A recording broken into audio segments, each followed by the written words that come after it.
The Beardmore WB IV. Whereas the Beardmore WB III was a modification of an existing aircraft, the WB IV was an entirely original design. Like its predecessor, it was intended for use from ships, but it was a very different airplane. The WB IV was, for a single-seater, a large aircraft, having two bay wings of unequal chord. The main planes could be folded. The most striking feature of the aircraft lay in the fuselage. Few tractor fighters of the war period can have given their pilots a better forward view than did the WB-4. Seated high up in front of the wings, its pilot had an excellent view over the short, steeply sloping nose for fighting or landing on. This was achieved by the remarkable expedient of installing the engine, a 200 horsepower Hispano Suiza, behind the pilot. It was directly under the center section and drove the air screw by a long extension shaft that passed between the pilot's legs. The radiator was covered on the rear center section struts, and the gravity fuel tank was in the leading edge portion of the center section. Both the WB-4 and WB-5 were designed to airboard specification N1A, which stipulated the provision of a flotation gear that would, in an emergency, keep the aircraft afloat for at least 6 hours. To meet this requirement, the WB-4 had a large buoyancy chamber in the forward portion of the fuselage. The cockpit was watertight. The undercarriage was jettisonable, and the wingtip floats were provided in order to stabilize the aircraft on the water in the event of an emergency landing. The whole fuselage was covered with plywood. The tail unit was of characteristic design, employing a rudder that was very similar to that of the WB-2. For all its ingenious features, the WB-4 yet contrived to be a handsome airplane. 3 prototypes, N38 through N40, were ordered. Only one example was built, however.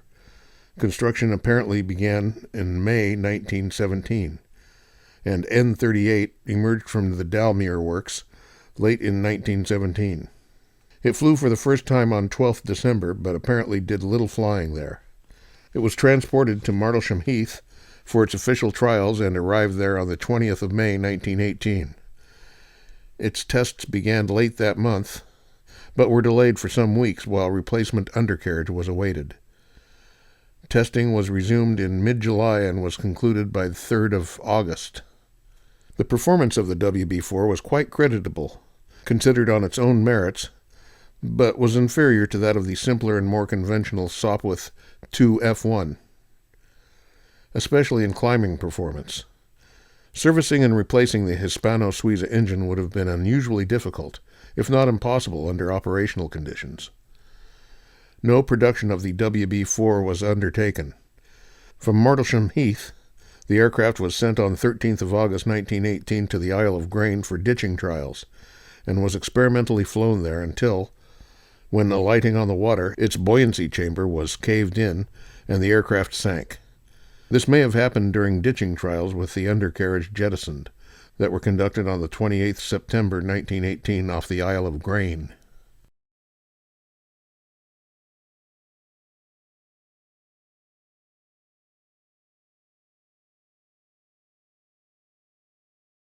The Beardmore WB-V. Contemporary with the WB-4 and powered by the same basic type of engine, the Beardmore WB-V was a more conventional design for a shipboard fighter. It was designed to meet an Admiralty specification for a shipboard aircraft armed with a 37mm Cannon Pouton shell-firing gun and intended to be an airship destroyer. Again, 3 prototypes, N41 through N43, were ordered. The first recorded flight of the N31 was made at the Isle of Grain on 3rd December 1917. The WB-V fuselage was structurally similar to that of the WB-4 and was covered with plywood. The engine was in the conventional position, the pilot sat under the center section, and there was no built-in buoyancy chamber. There were 2 radiator blocks, one on each side of the fuselage, and the engine had lengthened exhaust stubs to carry the exhaust clear of the radiators. Folding wings were again employed, but on the WB-V, upper and lower main planes were of equal chord, and there was no stagger. As on the WB-4, ailerons were fitted to the upper wings only.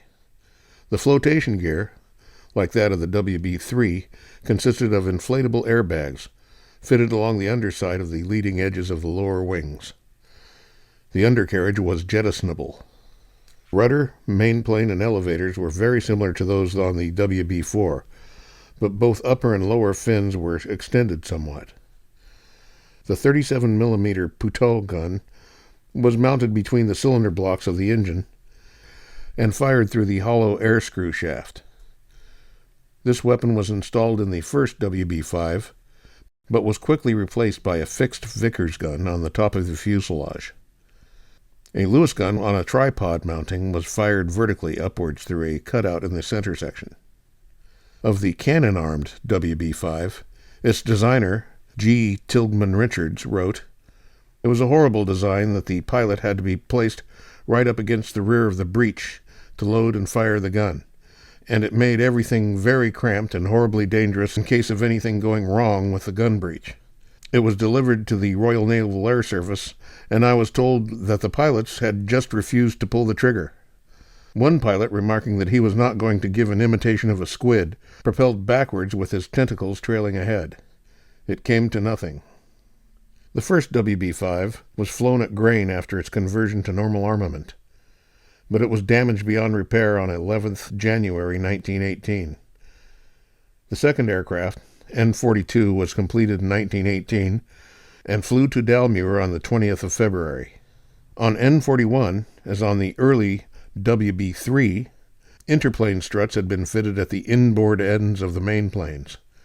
These were not fitted to the N-42, but it had auxiliary struts bracing the lower stub wings to the upper longerons. No development was pursued, however, and the WB-5 was apparently abandoned before the war ended.